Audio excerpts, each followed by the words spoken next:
Hey everyone, this is Benji with Dwell Inspect Arizona, doing an inspection on a water heater out here in Surprise, Arizona. We open up the water heaters, the electric water heaters, to actually look on the inside, see if they are corroded.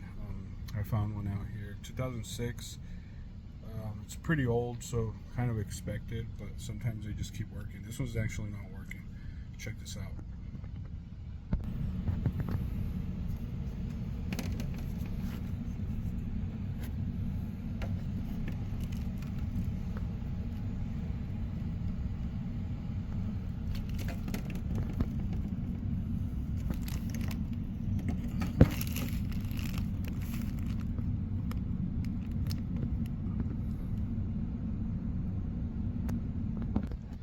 You could actually see all the rust inside of there.